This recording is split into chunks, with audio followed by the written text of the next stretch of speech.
I saw the gold, and I took it. A different man might not have, I know that. And from time to time, I think back on the hour when I saw the gold and took it. You see, I was hungry. Isn't it ironic? I don't remember much else about that night but the gold and the hunger. I don't remember the name of the tavern or even the village, but I believe it was somewhere in southern Vardenfall. I can't really be certain. For some time I sat dumbly in my chair, my mind occupied with nothing but the pain in my stomach. If you've never been truly hungry from days of no food, you can't know what it's like. You can't concentrate on anything. It wasn't until a figure to my left got up from the table to get a drink and left a stack of gold marks behind that I snapped to awareness. From this moment on, my memory is crystalline. My eyes to the gold, my eyes to the stranger's back, walking calmly toward the barmaid, my hand to the gold in my pocket. I'm up from the table and out the door. For just a moment, I look back. The stranger has turned to look my way.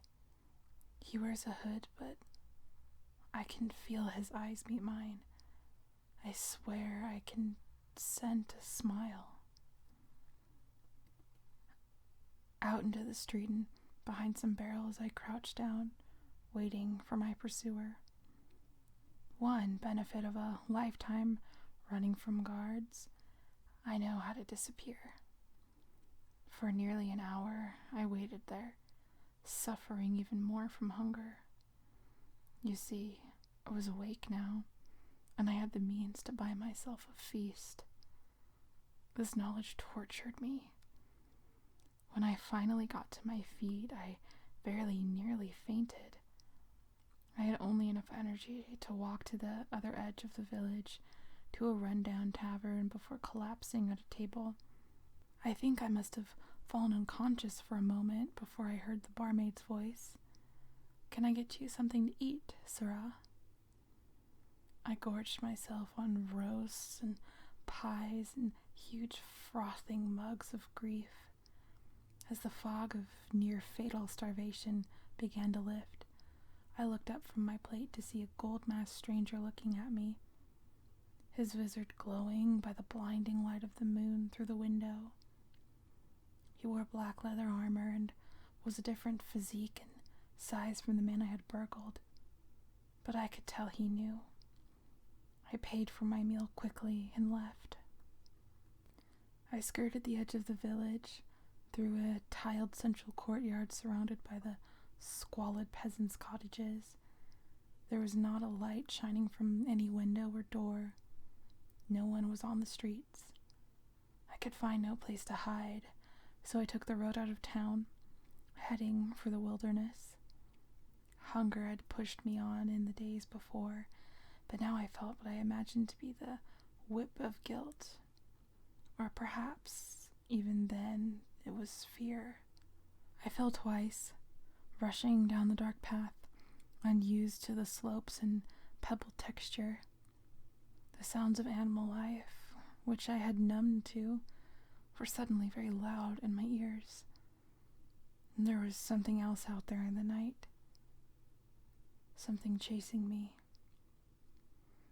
On the side of the road, there was a low wall, and I scrambled over it and hid.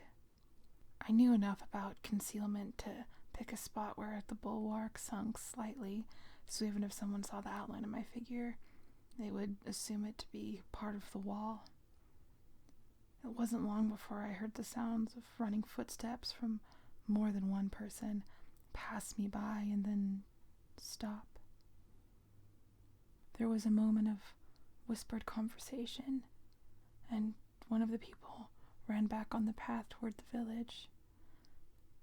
Then, silence.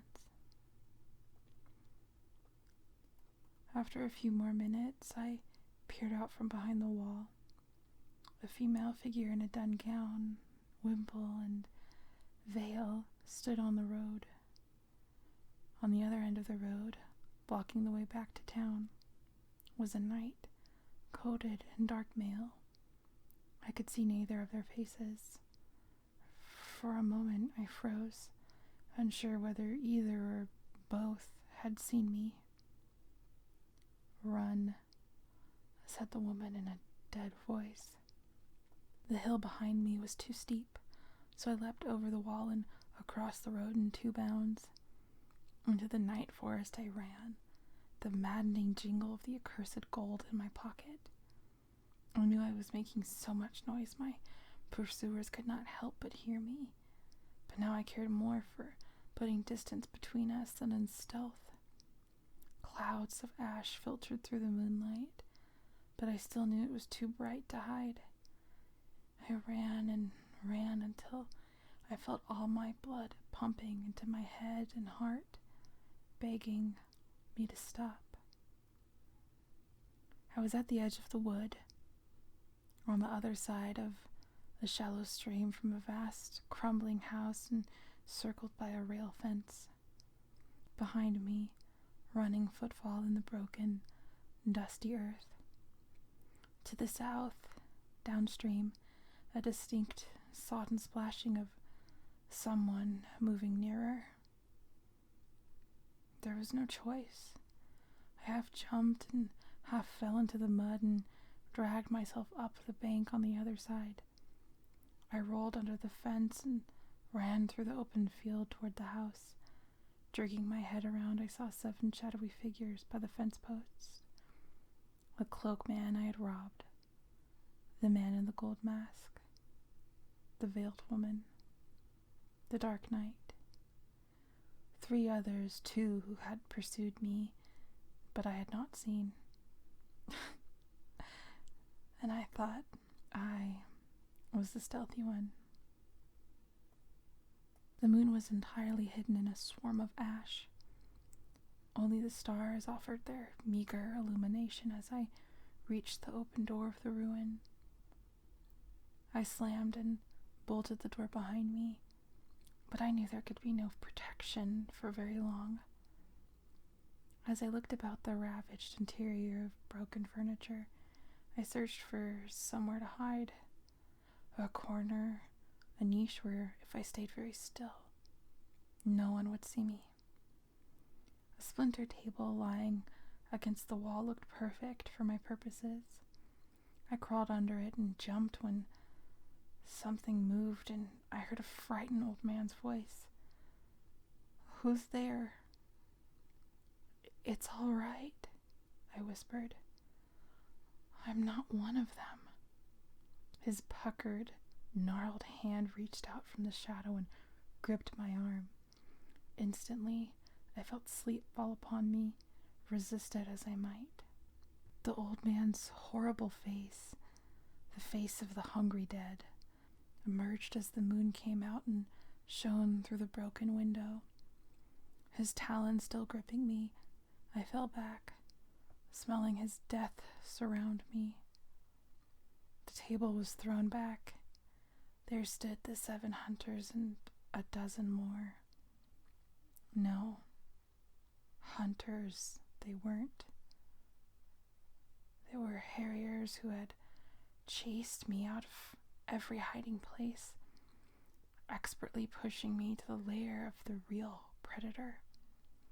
He was weak with age, the old man was, not as good at the chase as once he was, a blunt, killing machine.